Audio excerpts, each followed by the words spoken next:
Welcome to LeCorner, La Source's digital show dedicated to the sport and entertainment industry. Every 2 weeks, we invite a professional to share their experience, background, and challenges. The sport industry moves fast, and having their insights is the best way to keep up to speed. Welcome to LeCorner.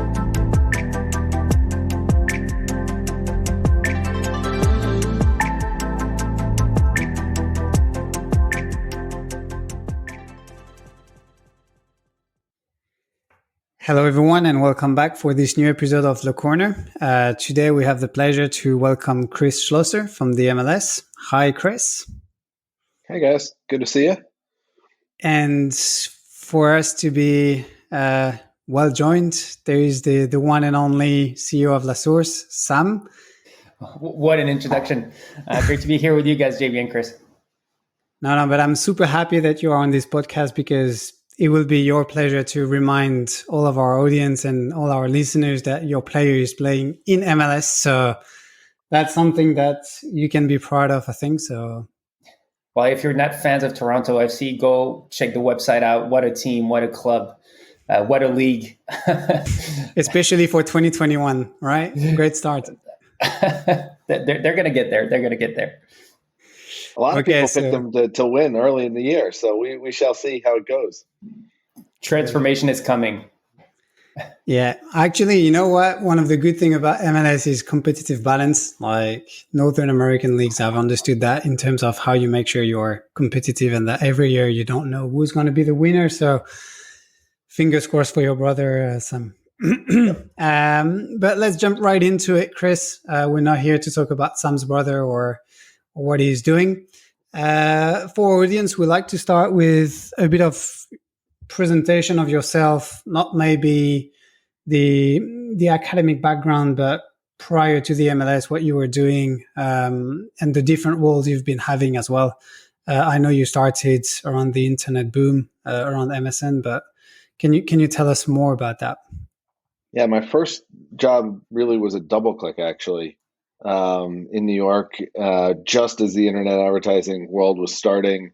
It was fun. They had an amazing When was that? penthouse. That was in 2002, I guess, 2001, 2002. And they had an amazing penthouse in New York with a roof deck overlooking all the city. And I spent 2 summers working for them, which was just phenomenal, a lot of fun. When I graduated, I went and worked for Microsoft out in Seattle in a whole number of roles in their MSN division, the last of which was flying around the world and setting up different internet or digital sales teams in different countries for Microsoft, which was just, again, really interesting, a lot of fun, very early days of the internet boom. And then went and got my MBA.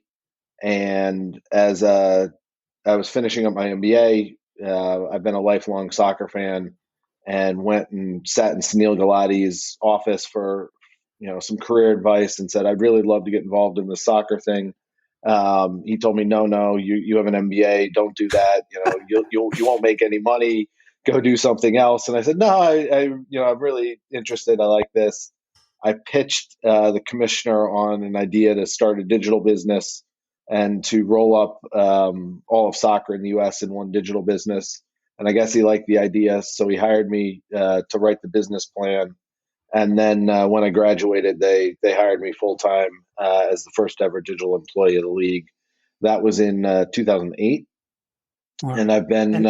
before you jump into it, Chris, why soccer? I mean, on this podcast, we will use soccer or football. We are not referring to American football. It's just purely soccer, but you're American, right? Usually when you talk to an American, soccer is not the number one. I mean, it's changing clearly, but why soccer? I played it growing up. I loved it. It's always been my favorite sport from, 6 or 7 all through. I played other sports. I played baseball. I ran track. I played basketball. I dabbled in American pointy ball for a little bit, but I always gravitated back to soccer. I could always run really well, and so I think it was natural for me to gravitate to soccer. And then World Cup '94. I mean, right in the middle of all of growing up, we had this amazing event in the U.S. that showed just what an amazing World's game it was. We had our team that was tremendous, and that really spurred the love for the sport. Okay, I see. And so going back to what you were about to say is like, so 2008, first digital employee within the MLS. What blank page, I guess. Well, yeah, at that point, Major League Baseball actually ran our website. They did all of our content. We had nothing in house. We had outsourced everything to the baseball. MLB. To MLB, yeah, to an early, it was an early version of BAM that was doing it. And so we took a look, and we said, hey, if we want to be serious, we have to start investing. And so we put together a plan and got a whole bunch of investment and built up our staff, and eventually took everything in house and built a full content team, all the normal capabilities that you might expect. Writers, videographers, highlight editors, designers, developers, the whole 9 yards. And so by about 2010, 2011, we had pulled everything in house. So it wasn't instant. It took a long time. These transitions are never easy, and we learned a lot along the way. I mean, I'll never forget the first website we launched. We hit go, and we thought everything was great. We got to the first game, and none of the live data worked. I mean, none of it. None. Like the scoreboard wouldn't update, the match center wouldn't update, just nothing would work. Welcome to digital, right? For months, the only way we could get the scoreboard to update was to have a guy literally go into the source code and update the source code. And if you put a comma in the wrong place, the whole site would crash. And that was, so it would be 11 o'clock at night. There'd be a game going on, and we'd call out, goal in whatever, LA. And all of us would be going crazy about what a cool goal it was. And our developer in the corner was, cursing because he knew he had to update the scoreboard, and he didn't want to crash the whole site. So we've come a long way from those early days. Okay. And then, so 2011, 2012, and then so then I guess, as much as that was working after a while, after some years, I guess the portfolio expanded, or that now it's going broader. So where have you been developing, or what are the new activities that you've been having since then? Is it still solely on digital, or do you have other areas that you are taking care of now at the MLS?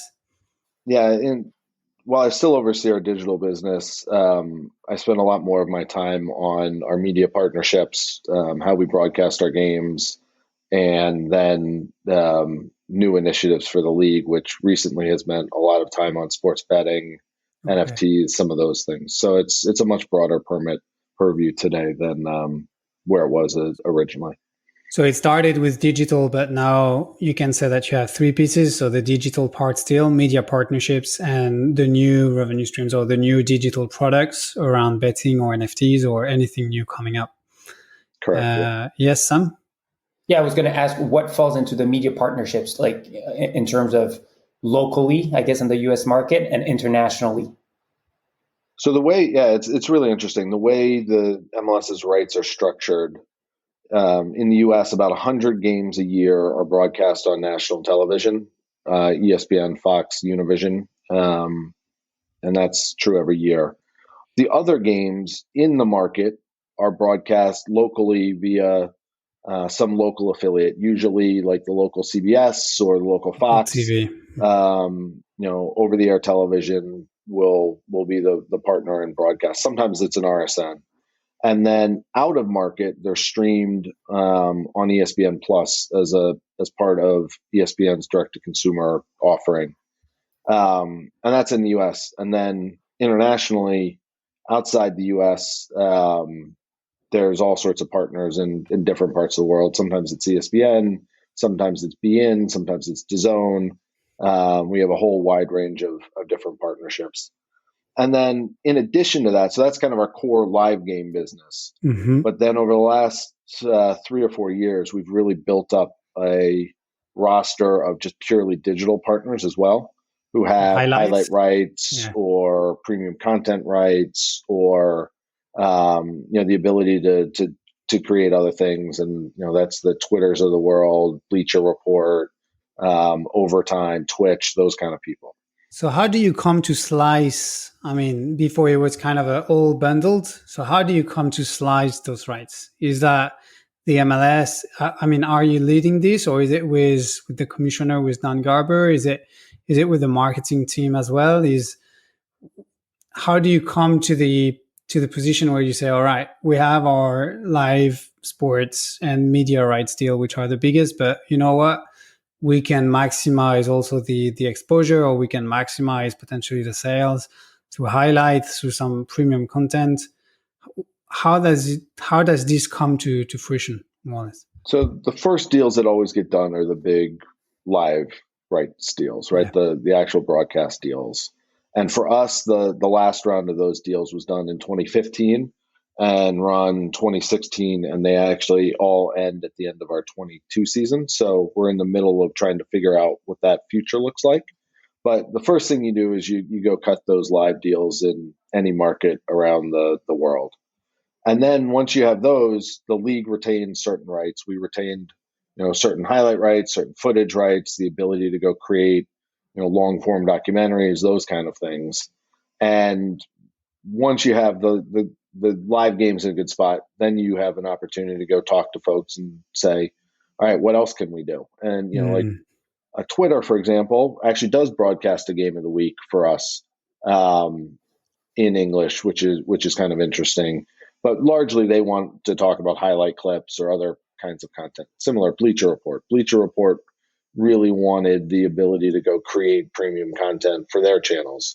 And so we, negotiated their access to stadiums or to talk to players or for the behind the scenes rights. Footage. Exactly. All those kind of things. And actually one question behind that, because that makes a lot of sense, right? That's the low-hanging fruit business that everybody knows to go sell the rights. Have you ever thought of going the other way around because there was a shift of balance in terms of what you needed through those media partners and in terms of the visibility it created and the potential ROI? Like, are you close to the point where you might reconsider selling first the linear feed to broadcasters in that typical model? Or is it still a much better source of income for an organization like the MLS that makes it a no-brainer to keep going with this model for the moment? I think your long form live rights will always be your most premium. Mm-hmm. What's changing is what platforms and what the experience is around that long form live content, right? Historically, that was your cable provider, your legacy over the air network, those kind of things. More and more, as we're having conversations, over the last several years, it's just as much about streaming as it is about, cable distribution or satellite distribution. And I think for the future, you'll still want cable and satellite distribution. I don't think we're ready to say, hey, we'll just go purely digital. But certainly there's a much broader lens that we're looking through in terms of, how do we all consume media and what are the right experiences around that? What's also really interesting is we're starting to see interactivity come into a lot more of the conversation, right? The first phase of streaming was you kind of took what was on TV, you ran it through an encoder, and then you just delivered it via some sort of digital pipe.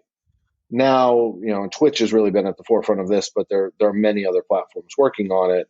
There are people building all sorts of interactive experiences, and we're spending a lot of time, for example, thinking about interactive sports betting experiences and what that might look like. And is that delivered via an app? Is that delivered via your cable box? Is that delivered via something else in the future? That was kind of my next questions around. So you were thinking around kind of personalized or interactive or immersive type of experience based on the telco feed or the live sports.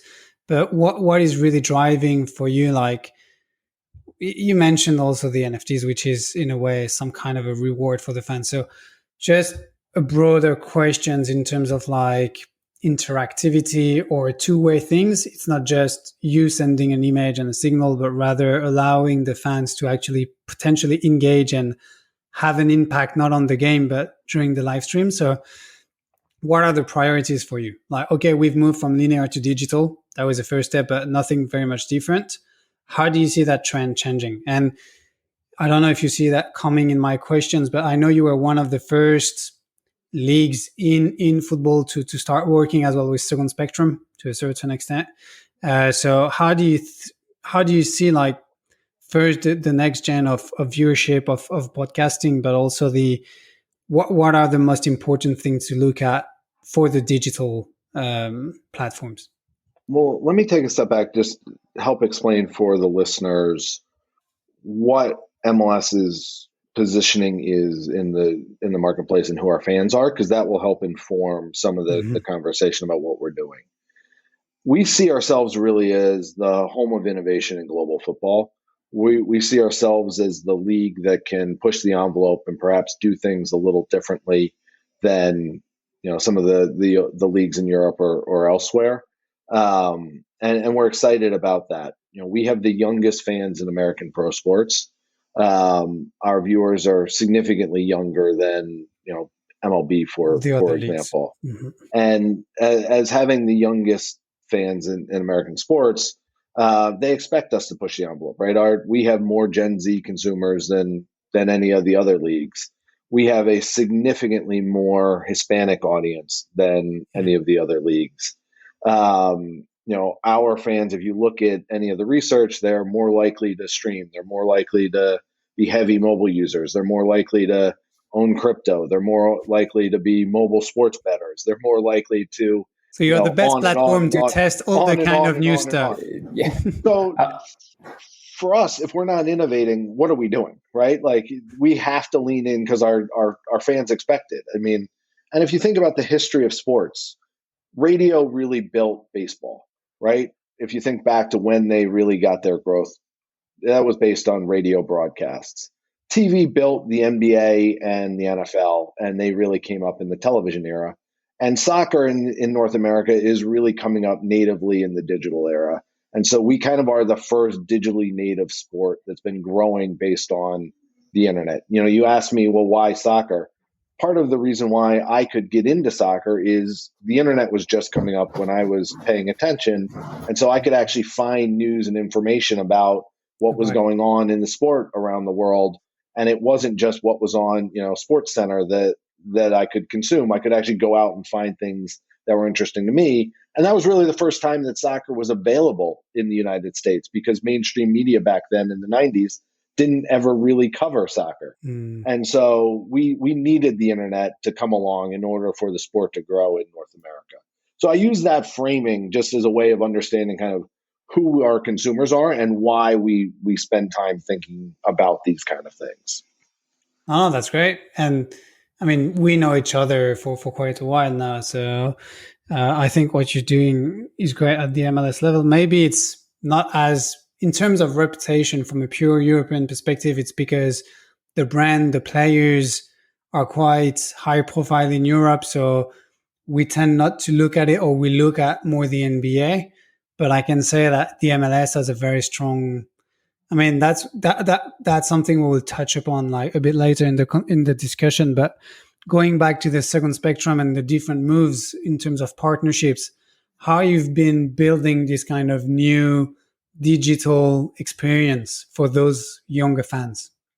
So, we had all these amazing plans in 2020.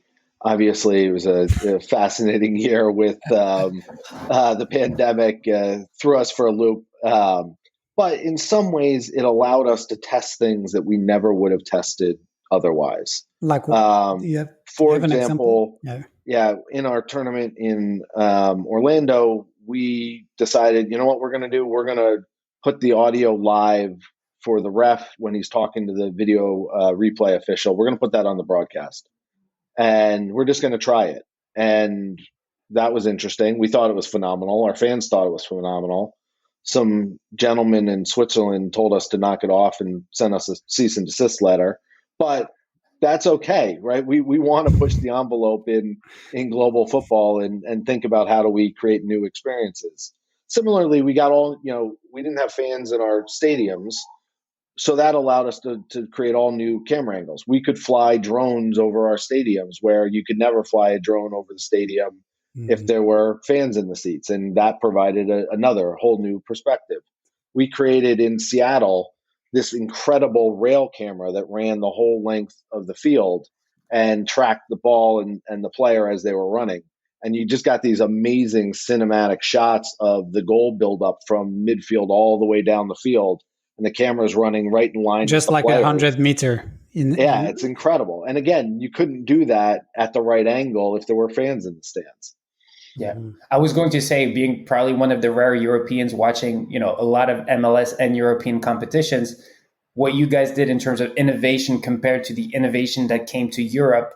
I mean, beyond Germany, that was probably, and that is always one of the leading organizations in terms of innovation, in my opinion. It was much more creative than just trying to populate in some kind of way with graphics, the stadiums, like in certain territories.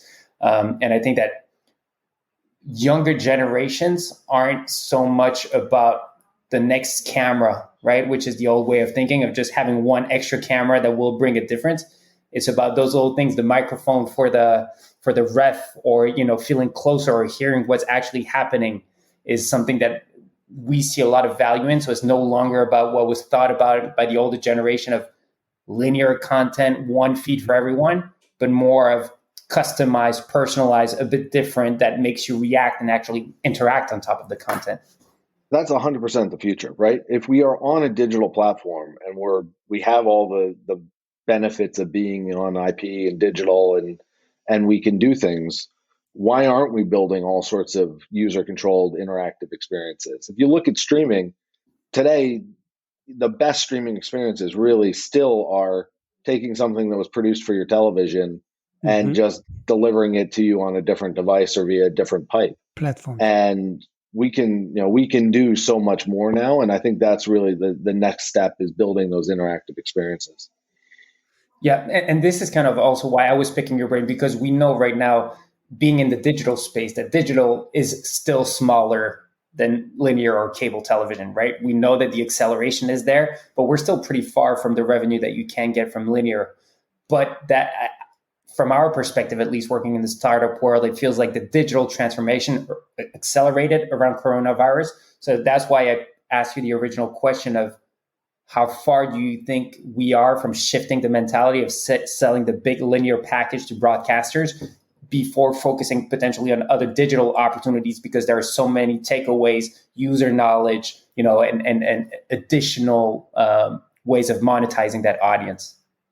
I think the key is going to be, you want to have the full live game readily available to folks to watch on the biggest screen available to them. And that's always going to be really important. Now, the technology on how that gets delivered could be all sorts of different things. But then you also want to start to customize the experience. So if a fan comes in and says, I only have 10 minutes and I want to watch the key moments of the match, how do I get that? Or, hey, I'm on Twitter just scrolling and I get an alert that says, hey, this game is in the last 2 minutes, it's going crazy. Can I click a button and pop in and watch something in that match? There's a new startup here in New York called Buzzer. That's been really doing some interesting things around that, where they've been trying to enable this subscription based. You pay 99 cents and you can watch whatever the last 5 minutes of a game, or the penalty kicks, or even for GP, like the 5 last 10th laps or something like that for whatever sports. Yeah, exactly. That's been a long time coming too, because you started working with also different partners, WSC to name them, and having 5-minute highlights on the platform of the clubs, and then the 15-minute highlights for the different audiences. And I watch the 5-minute highlights because we're in the rush of being in business, and I want the core highlights, but my parents watch the 15-minute highlights, and my brother because they have more time. And just like Buzzer is the next step of that, and also why I'm trying to understand how this is all going to be framed. Because on the other side, I know that I can never watch my brother's games on beIN Sport in France because they are overnight, and more often than not, they have the rights, but not necessarily the channel to distribute it. Yeah, no, that's right. And so then the next step is, how do we create more data around the video? And then JB was asking, we did a partnership with Second Spectrum where they installed 12 tracking cameras in all of our stadiums. And they are using computer vision and machine learning to basically take in that video and auto create in real time deep data on the position of every player, the ball, the ref, at any moment in the match. But the real magic of their system is then they take all of the data and they have an unbelievable analytical system that cuts up the game in all sorts of different ways. And so our coaches are using it because they can say, give me every time our team was under pressure and we lost the ball. They and get the within a couple insights. clicks, there's the video and it's all ready. Our editorial staff is using it because it now allows them to go through an entire night of matches and say, give me all of the moments where, somebody took on three guys and beat the guys off a dribble. We want to go talk about those moments on our show on Sunday night. And so they use it as a way of looking at all of the content and cutting it down, because you're right. I mean, especially as the league continues to grow and grow and grow. I mean, we'll have 30 teams here before long. There are very few people that can watch 15 soccer matches on a weekend. Just from a purely number of hours in a day standpoint. Yeah. But going to the data and what you were saying as well on the platform, for me is like something I would like to hear your vision on is what not what's next, but thinking of the different platforms and where it will be streamed.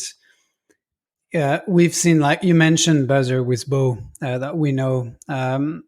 Naming another startup, which is French this time and not American, but that as well, which is called Immersive.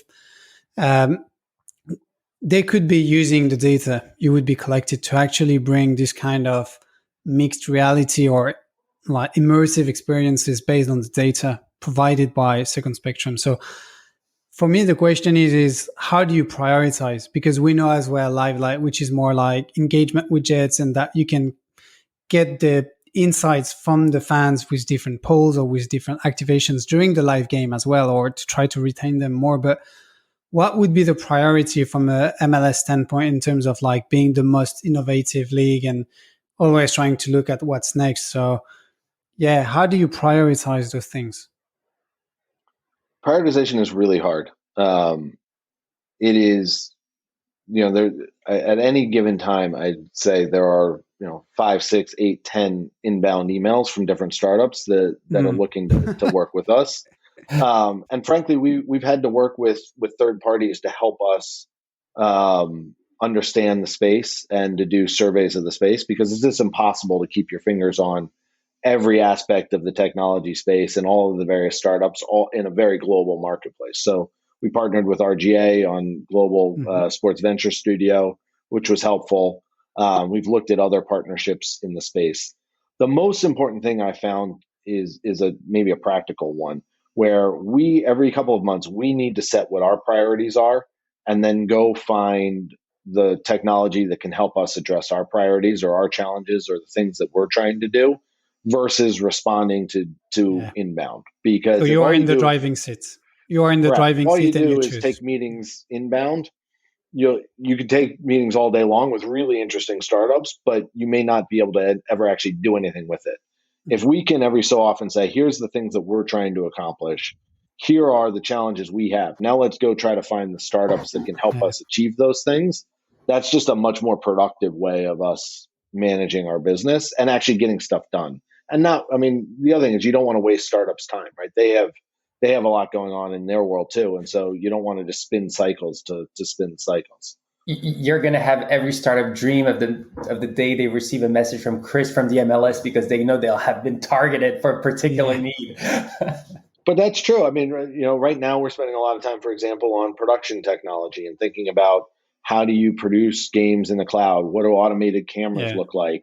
What do next generation remote cloud services look like?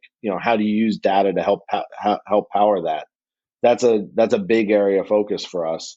And so we are spending a lot of time to to do interesting things. The other thing is last year we launched a nationwide youth league called MLS Next, and we really see that as an innovation test bed for us. We didn't get everywhere we wanted to be in 2020 because of the pandemic, but we're holding the championship playoffs at the end of the month in Dallas, and you'll see us testing some things and inviting some companies out to showcase their wares, just again so that we can see what they're up to, take a look at the latest technology. We'll stream 25 matches on the website. We'll use second spectrum data. We use new cameras, those kind of things.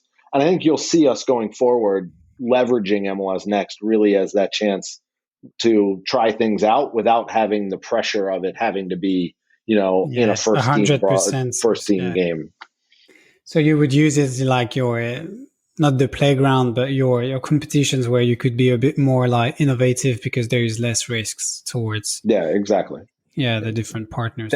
That sounds like what a friend of mine did around the UEFA Innovation Hub on the UEFA Youth League. Yeah, indeed.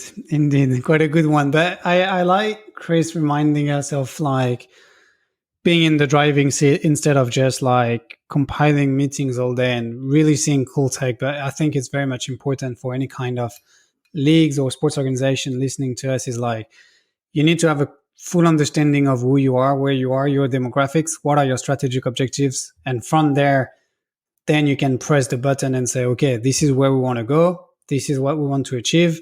Let's screen, let's monitor what's on the market, and let's test. We can fail, that's no problem, but we know where we want to be. And that's why you would be engaging with different startups rather than just saying, okay, we do innovation for the sake of doing innovation or just listening to startup for listening to them. Look, I would love nothing more than to spend all day, every day, just listening to cool startups talk about, what they're up to. I mean, I find it fascinating, and you really could, right? It would be very easy to fill your entire calendar just with meetings with startups. But at the end of the day, we have a real business we need to operate, and so we practically speaking, you just have to be more directed in terms of where are you going to spend your time. And actually, that's one of the things also I also see, because we have kind of that role of trying to identify the right structures. And the way I usually position it is I see three ways for a startup to be picked. One is pure innovation, just creating the wow effect. One is increasing revenue. And the last one would be saving on costs. Is there one of those aspects that you look at more than the other in terms of how you try to bring innovation? That's a great question. I think it's usually some version of all three. Though it's hard to pick one versus the other.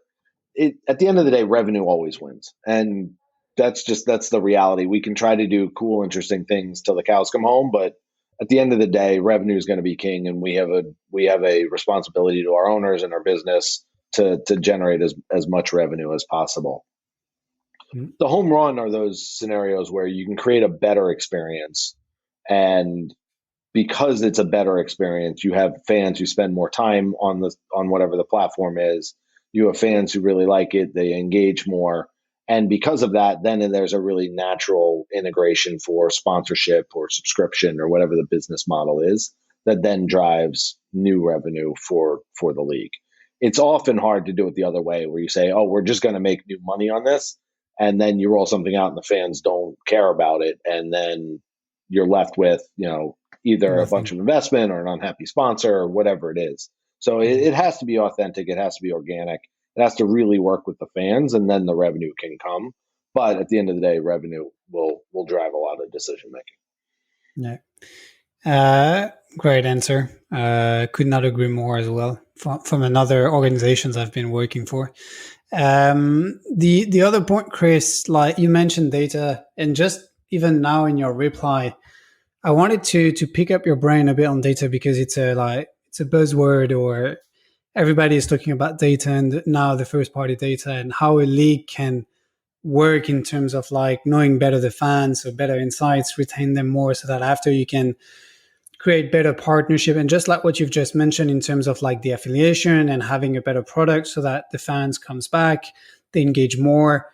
And so then when you go back to your partners, you can tell them, okay, this is what they're interested in, or maybe you should pick up this match or these players for such activations because your ROI will be better or whatever. But from your standpoint, because you've been at the beginning as well from the digital side of things, and I guess you're working very deeply on the CRM and on the fan data side of things, how do you build that? And how does this work together with the digital and the media partnerships you mentioned about? Like where does data fall in? Is it just like a new revenue stream or something that you need to have to inform your strategy?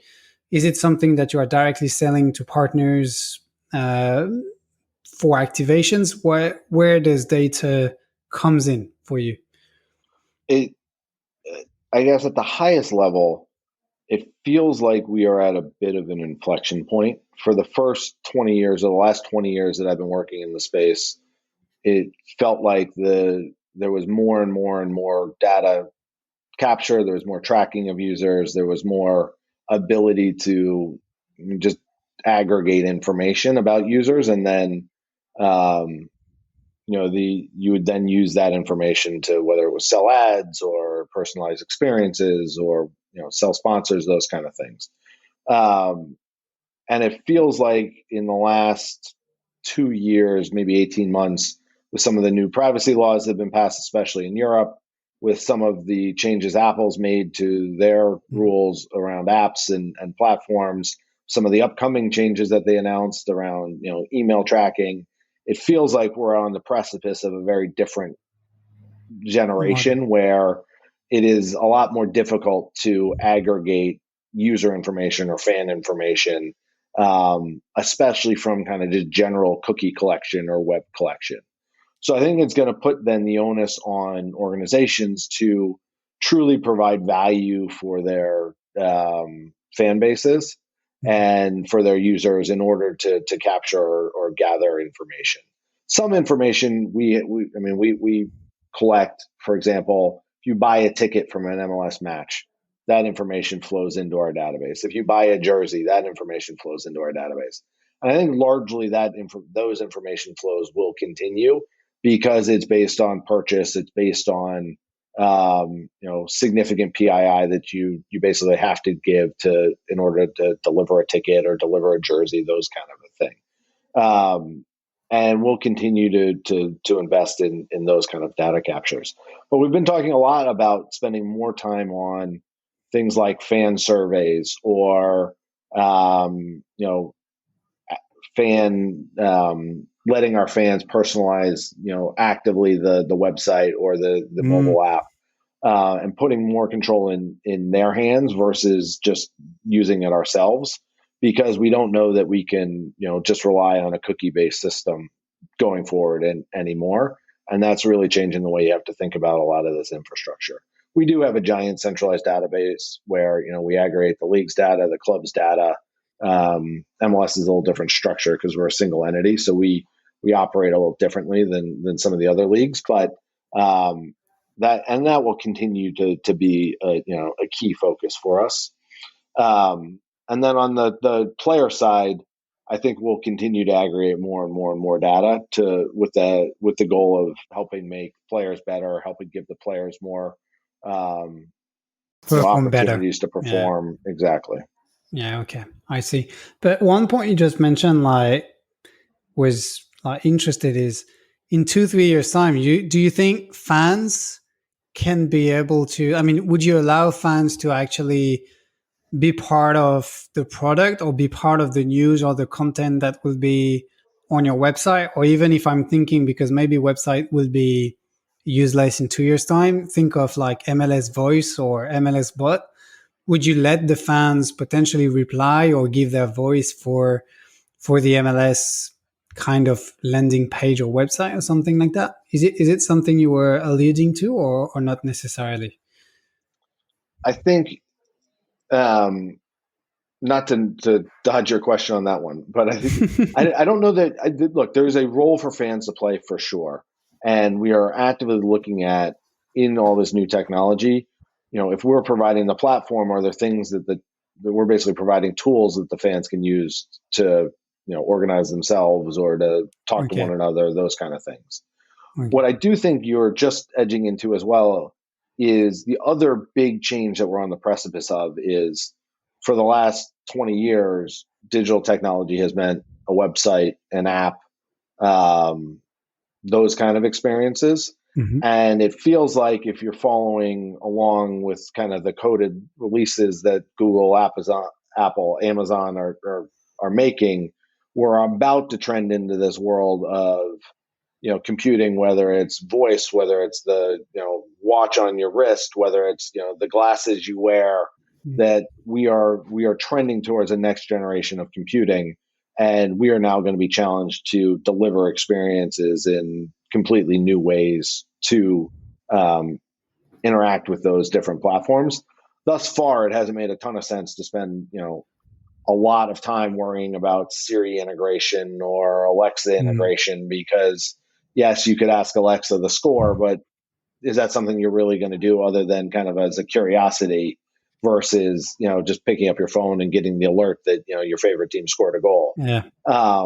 That said, in the future, if you could tell Alexa to put the game on TV, or, there's some sort of augmented reality experience where you can, look at sports betting or look at sports data and it's just coming into your glasses, that's an interesting world to play in. Like everybody, we've done some VR tests, but I think VR in the old world is nowhere near what we're talking about, coming in the future couple of years. Yeah, it is, to bounce on what you just said. It is crazy to see the war between Siri and Alexa, and how very cautious both Amazon and Apple are about all those voice-over related topics. For me, Chris, on this, actually, I wanted to ask you, like, how does a league, and MLS is quite you have the resources, you have the finances, but how do you prepare, or how do you best prepare for this future? Last time on the last podcast, we had someone talking about from partnership to sponsorship, from sponsorship to partnership. And we were discussing a bit the gap between sometimes some of the partners which are heavily relying on data and that are investing a lot on data because this is how they make their ROI and their business is built on. While for rights holders and leagues, traditionally, this is not their bread and butter. This comes on top to selling the live rights, more or less. And so how does a league like MLS is preparing for, okay, we see the next gen of computing coming up. We see the next gen of how this will impact potentially the viewership or the way we will engage with the sports and any kind of forms of entertainment at large in the coming years. How do we make sure we're in the best position to remain relevant and to have the best value proposition for the partners, for everyone involved? I think there are two key components that we spend a lot of time on.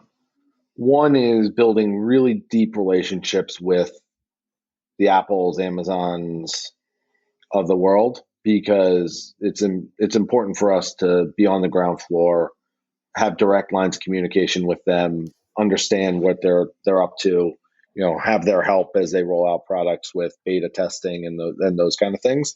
And so it's boots on the ground in Silicon Valley, walking up and down, talking to the different companies. We're in normal times, we're out there several times a year, just making sure, even at our most senior levels with the commissioner on down, that they're connected and they know what's happening. So that's phase one, and I think that's critically important. And then phase two is making sure you have the right building blocks. And for us, the right building blocks are making sure you have really robust video sources that can be cut up in all sorts of different ways, depending on whatever the platform or device is. Making sure you have really good data, especially on your games, that can drive a lot of these experiences and you can use to build all sorts of things. And then third, remaining flexible and knowing that, you're going to try some stuff and it'll work. You'll try some stuff and it won't work. But at the end of the day, you have to put out a variety of different products. And again, to go back to MLS Next, that's why was one of the reasons we're so excited there, because it gives us just a test bed that has, so little risk to us to try stuff. Okay. Love it. I definitely love it. I had two questions still on the back of my mind, Chris, a bit more like it's more related to the headlines or the recent news. It would be around the streaming war. And so the AT&T of this world and Discovery merger. So what, just like very briefly, I mean, no need for 3 hours explanation or anything, but how does it, yeah, how is it seen from New York? Like, how does MLS and other leagues and other sports organizations and even the owners are looking at this? Is it an opportunity? Is it how? Yeah, I think we see it as generally right now a positive. We see more and more companies investing in the sport of soccer, whether it's Disney, Fox, Paramount, NBC, Comcast, Discovery, Warner. There's a lot of different players now interested in live soccer rights, and that's a benefit for the whole industry, whether it's MLS or otherwise. The thing that I think hasn't yet been truly sorted through is how many of these platforms are truly North American platforms and how many of them will truly exist as global players with significant direct to consumer audiences around the world. Disney for sure has ambition to have their products all over the place. Netflix obviously is very global. Apple, Amazon, those companies are very clearly global companies. I think the jury's still out on the Warner Discovery, the Paramount, the NBC Comcast. Right now, those are still very North American focused in many cases, though Discovery does have Eurosport. And Comcast NBC did acquire Sky also in Europe, which was a big move, like from our perspective. Yeah. Mm-hmm. So I think, look, that's the big question. I think what you are seeing is scale is going to, right? The number of players over time will start to come down a little bit because you're going to need to scale significantly to acquire the rights and also like to distribute and to go D2C. But with this new like kind of Prime or Disney Plus, I mean, all these new platforms, and we know, for instance, Netflix is not for, they don't want to fight with the live sports. That's not what they are interested in. But to which extent do you see this shift from these big telcos to potentially new players? Is it good in a way, or is it, what does it change for rights holders? And go ahead. What is clear is live news and live sports still have significant value as perhaps the only two things that really drive significant live augment or aggregated audiences at the same time.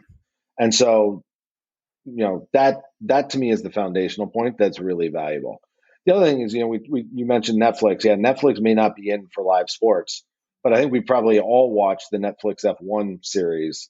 And it's tremendous. And I guarantee you it's driving viewership of their live product. So that's not to say that Netflix doesn't have a role in the sports media ecosystem. It may not be broadcasting a game, but maybe there's other ways to experience these sports on an ongoing basis in the future. I would love, my dream would be that Netflix series is like in real time, right? Like you're getting, who wouldn't love to see, a recap of Azerbaijan like this week in their off week while, we're waiting for the next race to happen, because there has to be some juicy stuff going on behind the scenes in some of those races. Clearly. So you would, that was a bit what I was alluding to with my questions in terms of how do you build your product with different partners and different forms of content around the live. But clearly the behind the scenes is something clearly important. The other questions I had for you was, you mentioned like the third pillar is all the new things coming up. What is, we know about NFTs. We were not going to do a big podcast on it, but it's more like, how do you see those things? Is it more like for a league to try to understand as they pop out in terms of opportunity in relation to the overall strategy and vision that you presented at the beginning? Or is it something that you try to anticipate a bit more, like also some technologies around, I know the blockchain, the 5G, all these kind of technologies which are more of an enabler for you for strategic vision. So I was just curious on these different news around NFTs and not even crypto, because crypto might not be as relevant for sports organizations as what can be for a blockchain or other type of technology. So I was just wondering, how do you prepare to that, or what's your take on this?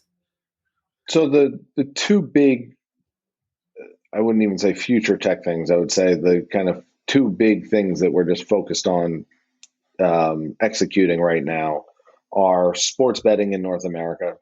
Old news to you With the guys in rights. Europe, but very, very new here in the States, and very big and growing. Big opportunity, yeah.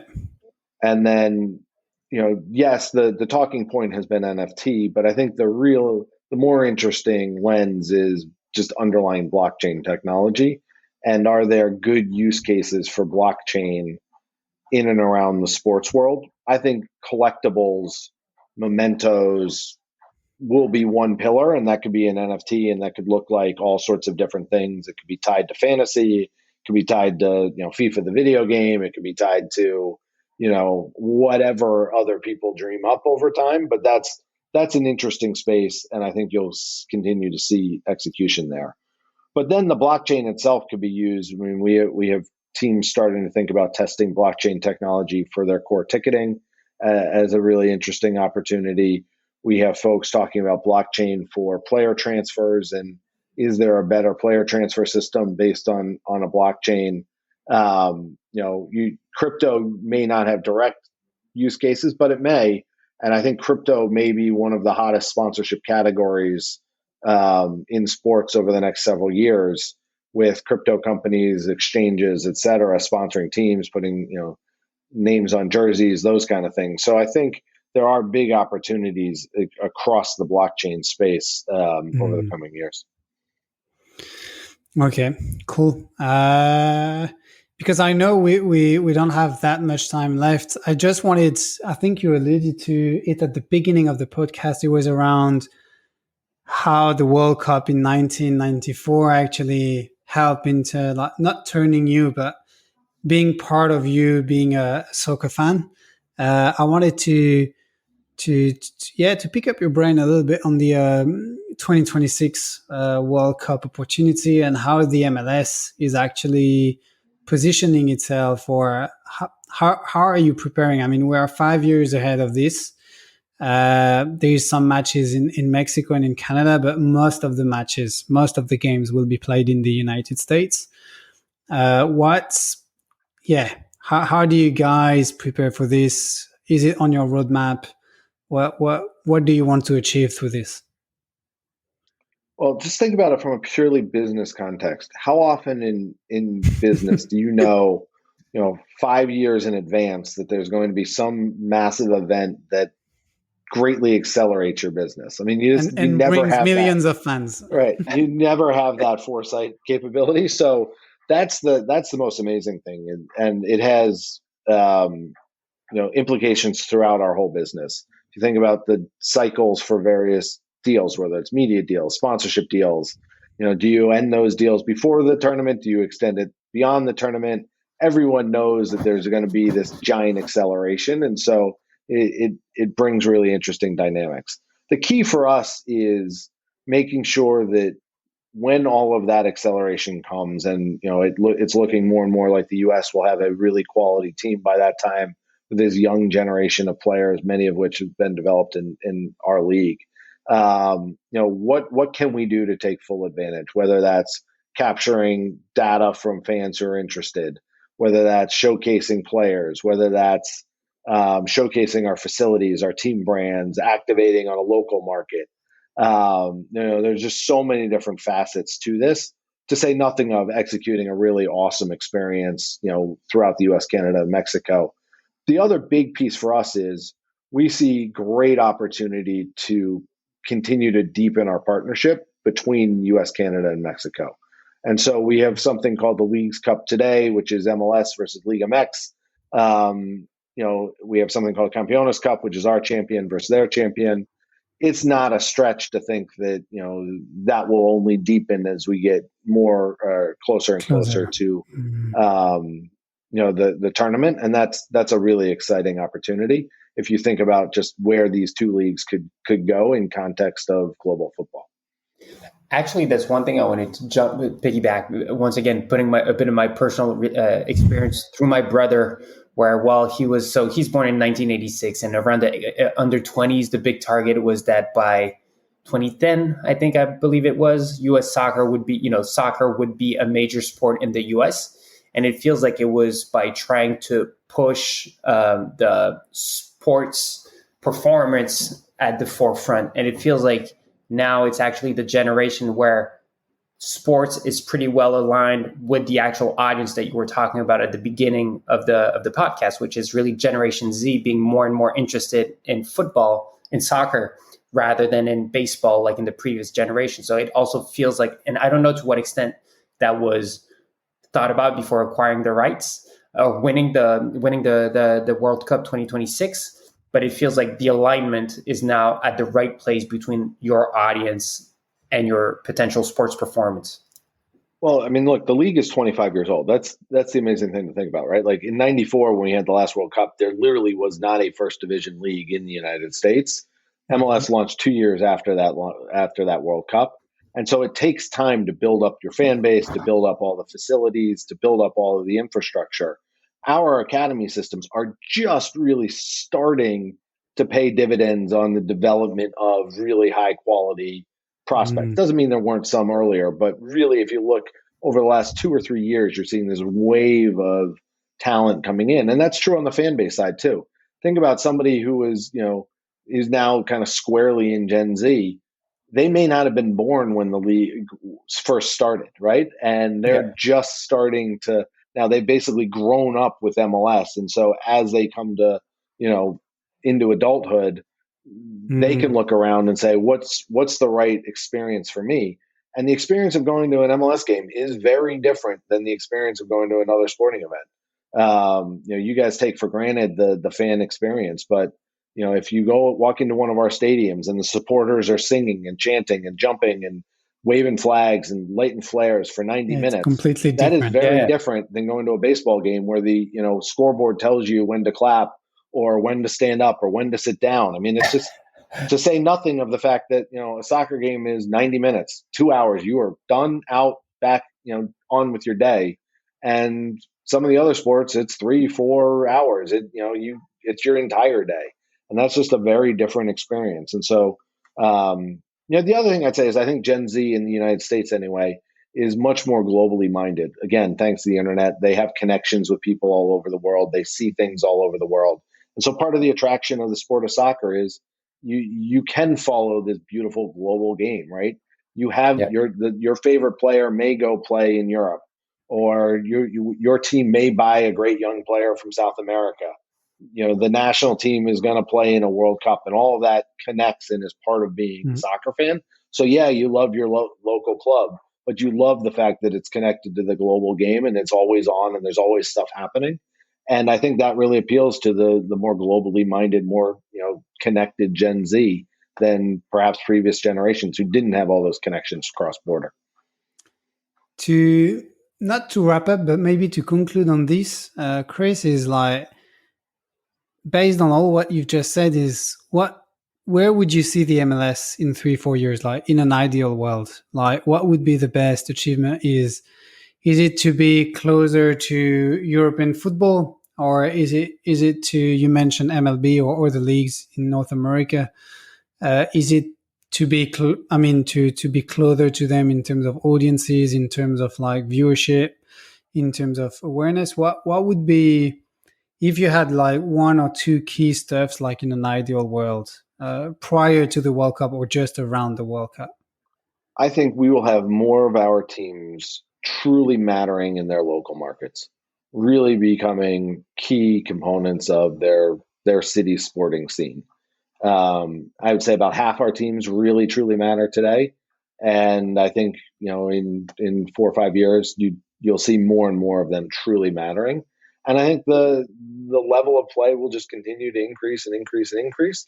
And it's truly, I mean, it is a very compelling competition. We average more goals per game than any other league in the world. We have more goals scored late than any other league in the world. We've had 10 different champions in the last 15 years. That is just a more compelling competition than many of the other leagues where, at least in Europe, you see the same 2 or 3 teams win every year. And so, I'll take those odds. And I think over time, people are going to be surprised by just how compelling and how fun it is to watch MLS. And, if you get a chance to go to one of our stadiums, go out to Atlanta, go out to Seattle, go out to LAFC, Miami, Austin. I did. Even to it's remarkable. Toronto, when they get back into Canada, for sure. They're remarkable. And so I think that really is the selling point, that you get to come participate and have a really freaking good time. That's a fucking good way to end the podcast. I love it. I love it, Chris.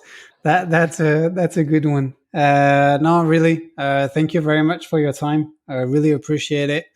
A lot of insights I need to digest myself as well. Taking few notes during the podcast, actually. So thank you very much for sharing those. It's super fun to talk to you guys. Sam, great to meet you. I feel like we could probably talk for half a day just on stuff we're all working on and thinking about. That's what I was going to say. And we should do that at some point, right? Like, we should find time to get together on that side of the Atlantic or this side of the Atlantic as things open up, spend an afternoon, have a couple beers or a glass of wine or whatever, and just talk about what's going on in our worlds, because we're thinking about a lot of the same things. Yeah, I have to say it was truly a blast. And, like the cherry on the cake, offering to have a exchange session with a couple of beers, that was the cherry on the cake. And anytime we will go to New York, Chris, once we can again, or anytime you want to come to Paris, just let us know. We'll make that happen for sure. I was going to say, Paris is not a hard ask. I love that place. I did just get offered to fly to Ibiza for some random tech conference in the fall. So. Oh, did you? I was like, that's kind of interesting. Those guys reached out to me to do VR, and I was like, but I heard about it, and I thought that it was quite appealing during COVID. Yeah, exactly. That's not a bad trip. LeCorner.